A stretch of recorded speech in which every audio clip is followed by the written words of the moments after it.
Yo quiero que le diga ahí al que está a su lado, primero que no se duerma, ¿verdad? Peguen un puñetazo así y diga esto que voy a decir. Dios nos va a hablar porque naciste para cumplir el propósito de Dios. Así que dígalo fuerte. Dios nos va a hablar porque naciste para cumplir el propósito de Dios. Yo quiero que vayamos a 2 de Corintios, los que traen Biblia, 5:21. Si no en el teléfono, no sé qué están. 2 de Corintios 5:21. Y dice así: al que no conoció pecado, por nosotros lo hizo pecado, para que nosotros fuésemos hechos justicia de Dios en él. Yo me pongo a pensar, la primera parte que dice acá, al que no conoció pecado, o sea, aquí estamos hablando de Jesús. Dios nos manda a Jesús, su hijo. ¿Cuánto puede amar una mamá o un padre a su hijo? Y lo envía para salvarnos, para borrar de nosotros todo pecado. Entonces, dice así, al que no conoció pecado, porque Jesús pues era perfecto en la tierra, no tenía en sí un error, y por nosotros Él se sacrificó para que nosotros fuésemos hechos justicia de Dios en Él. Ahora yo les digo, somos justos porque Dios porque Dios ve que somos lavados por la sangre de su Hijo Jesús. Yo quiero que usted ponga a pensar cómo pueden ser los ojos de Dios, sin un error, sin una falla, limpios, perfectos, y nos ve a nosotros que somos imperfectos, nos ve a nosotros que tenemos miles de errores, y ahí es donde uno dice, ¿será que realmente merezco esto? Pero vamos un poco más allá y vemos que Dios nos dice que todos tenemos un propósito, y que hay algo necesario para que ese propósito en nosotros sea dado, que es el perdón. Para poder alcanzar nuestro propósito tenemos que perdonar. Y hay muchos ejemplos en la Biblia que nos hablan de esto. Yo elegí a 2 personajes. El primero, que seguramente es el que se viene a la mente a muchos, es José. Hagamos una recapitulación de lo que vivió José. José tenía unos hermanos. Él era el hijo de Jacob, era el hijo favorito de Jacob. De hecho, que sus hermanos lo celaban por eso, y Jacob le dio a José una túnica de colores como símbolo de su preferencia. Entonces, hasta ahí vemos cómo los hermanos de José tenían ese celo de ¿por qué mi papá era más con él que con nosotros? Entonces, ¿a qué llevó esto? A una traición de sus hermanos. Los hermanos de José conspiran en contra de él y lo venden. Ellos lo venden a unos mercaderes ismaelitas que iban de camino a Egipto. Entonces, vemos pues un acto donde José, ¿cómo se pudo sentir? ¿Cómo se puede sentir usted si alguien pues te vende, literalmente te vendieron como esclavo para alguien más? José, ya en Egipto, es vendido como esclavo de Potifar, un oficial del faraón. Y Potifar reconoce las habilidades que tiene José y le da a cargo su casa. Y aquí es donde viene la segunda parte de José, que la esposa de Potifar se le insinúa, y pues él, por no acceder a ella, lo acusan falsamente. Entonces, les vuelvo a repetir, ¿cómo se podrían sentir ustedes si les dicen, es que usted hizo esto y lo vamos a mandar a la cárcel? Muy mal, me imagino. Entonces, por esto, la esposa de Potifar dijo que intentó violarla y lo mandaron a la cárcel a José.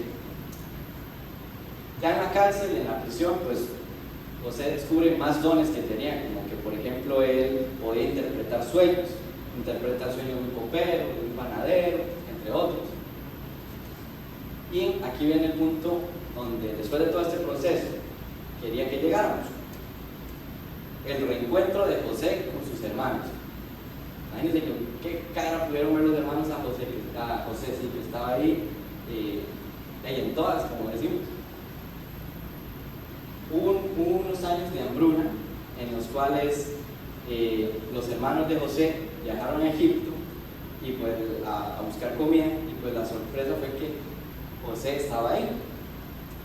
Y aquí viene el punto más importante: José los perdona, y vamos a ver cómo vemos esto. Ahorita leemos el versículo, pero si perdonamos podemos ver cosas que antes no vimos, no veíamos. Ahora vamos a ir a Génesis 45:4.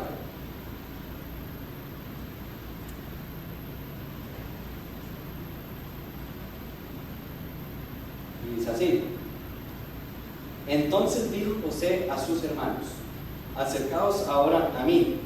Y ellos se acercaron. Él dijo: yo soy José, vuestro hermano.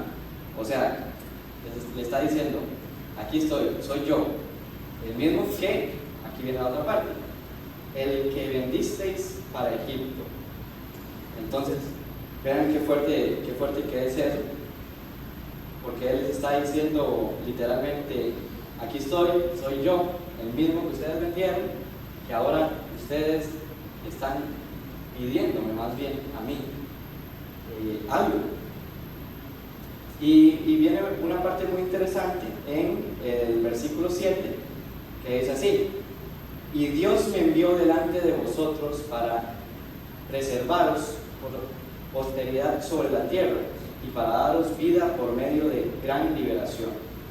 Así pues, dice el 8, no me enviasteis acá vosotros, sino Dios, que me ha puesto por padre de Faraón y por señor de toda su casa y por gobernador en toda la tierra de Egipto.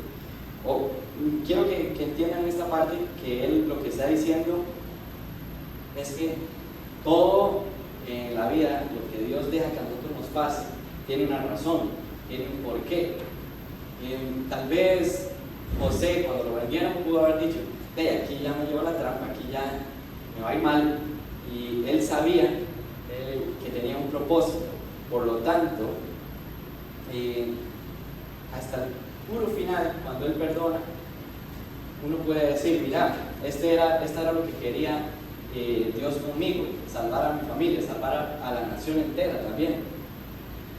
Y si no hubiera sido porque los hermanos lo vendieron, si no hubiera sido porque la esposa de Potifar lo envió a la cárcel diciendo que lo violaron, eso no hubiera pasado. Tal vez él lo vio siempre con ojos positivos, él lo vio siempre como el propósito que Dios tenía para él.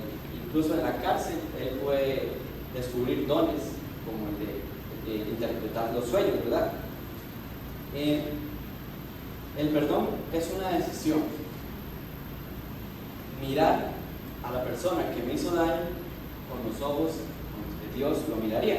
Como vimos al principio, tal vez los ojos de Dios son bellos, hermosos, no tienen error alguno, y aún así, a pesar de que nosotros fallamos, Él nos ve con esos ojos de amor.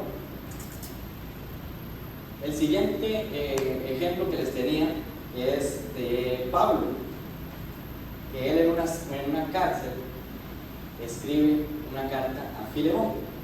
Vamos a ir a Filemón 1, 8, 15.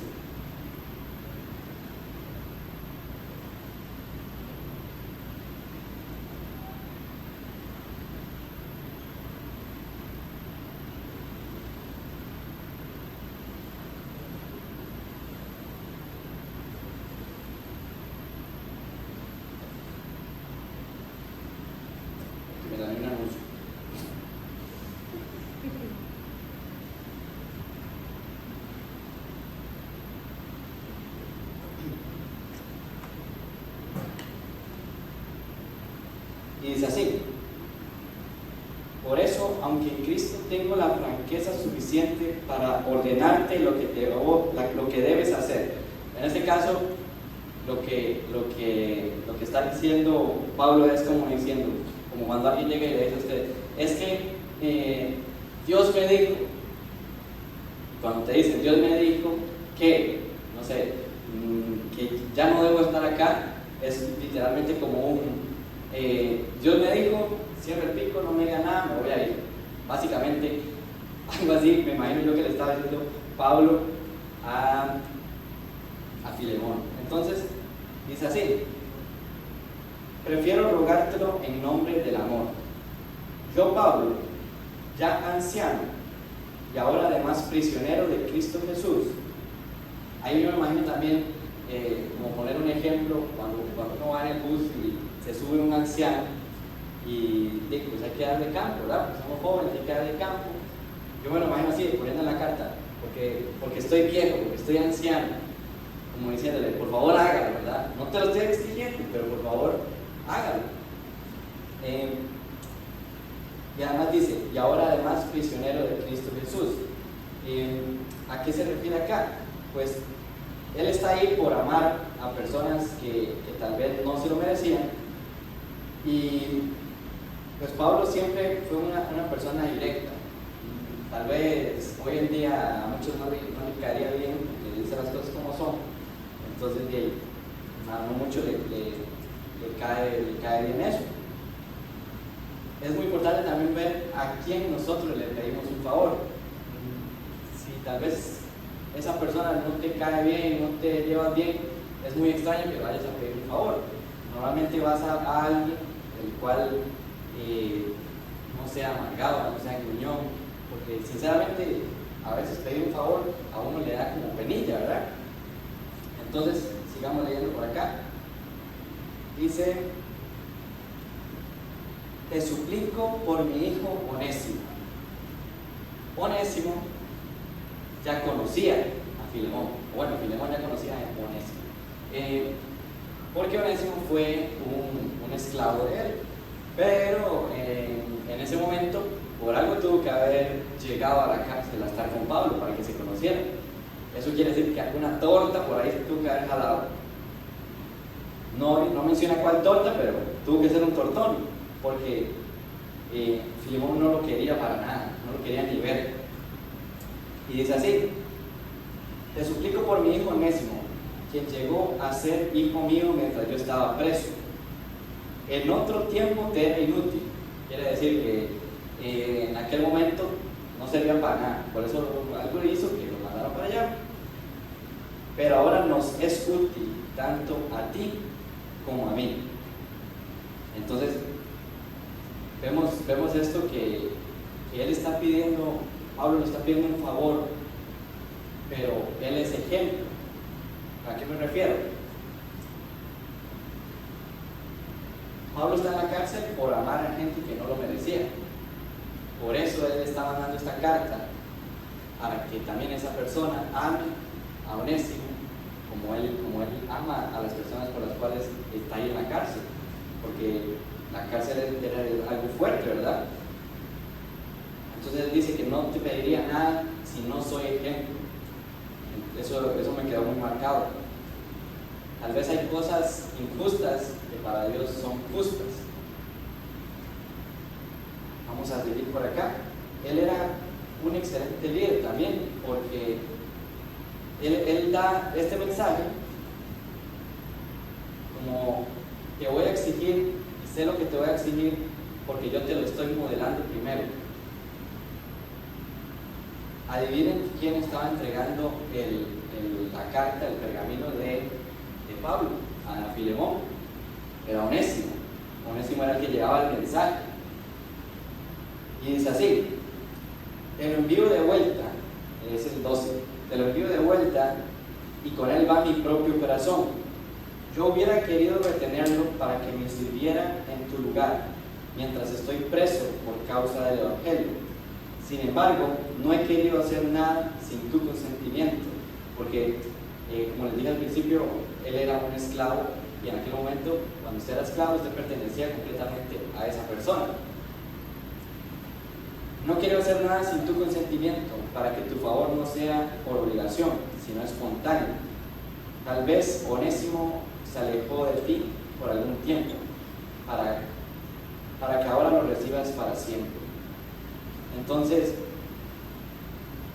a veces yo me imagino a Filemón diciendo, ¿para qué me envió Dios a este carajo otra vez de vuelta? Como no me costó quitarme, y lo envía de vuelta. Muchas veces Dios envía personas que uno dice eso, ¿para qué me las mandan? Si me cae malísimo. Pero, entre más mal a usted le cae a esa persona, más cerca Dios se la va a poner, se lo estoy seguro. No es casualidad. Tal vez Filemón pensaba que Onésimo era una vergüenza, que era algo que no servía para nada, pero lo que Pablo, y como Pablo lo vio a Onésimo, fue con los ojos de Dios, con los ojos de amor. Entonces él le dice, para ti tal vez es una vergüenza, pero para mí él es un hijo de Dios. Y aquí viene una parte muy importante, él es un nuevo hombre el cual te estoy entregando. O sea, lo que le está diciendo es, él ya no es el mismo, ya Dios no le importa, porque Él nos perdonó a todos. Dios nos perdonó tanto, perdonó a Samira, perdonó a Luisito, perdonó a los antepasados, perdonó al alcohólico. No hubo diferencia, perdonó al drogadicto, perdonó a todos, no hay excepción. Por eso debemos ver a todos con los ojos de Dios. Me caiga bien o me caiga mal, me trate bien o me trate mal, siempre con los ojos de Dios. Como les digo, Dios no hizo excepción, no importaba si era amarillo, rojo, verde, cualquier color, bajito, alto, Él perdonó a todos. Y con Onésimo entregó un nuevo hombre, un nuevo hijo, el cual está entregando a Filemón. Vamos a ir a 2 Corintios 5, 14.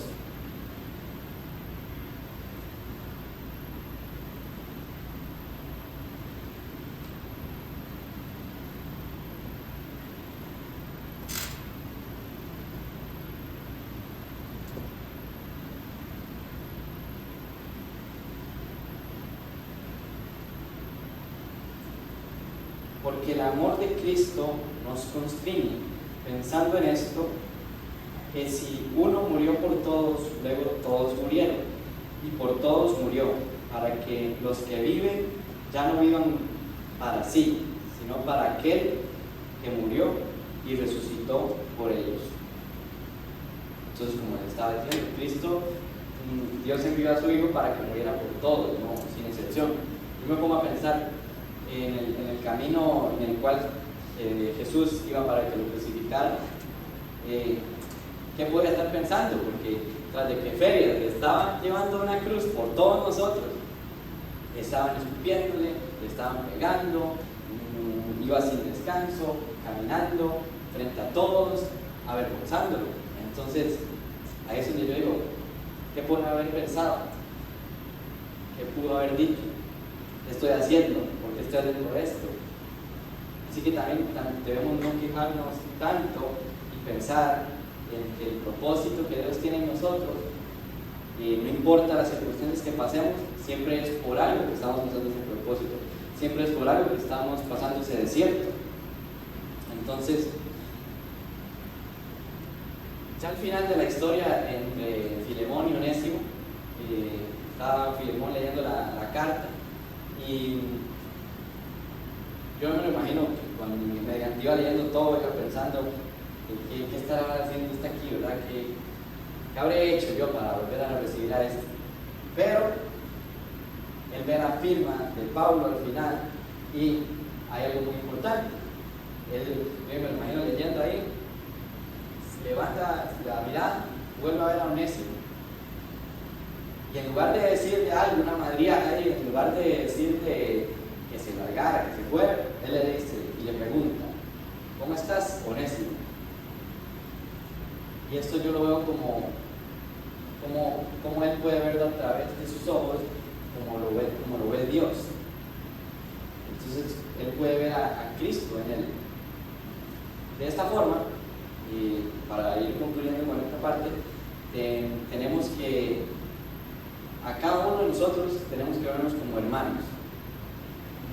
Tal vez lo que usted le haría a un hermano en su casa, lo trata con amor, lo trata con cariño, lo consiente.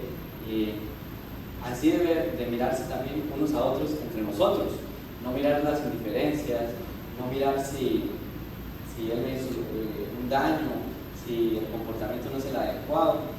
Siempre piense, cuando se le venga a la mente, siempre piense cómo me vería Dios, cómo me vería Dios si yo estuviera en esa situación, cómo me trataría. Entonces, creo que se ponga en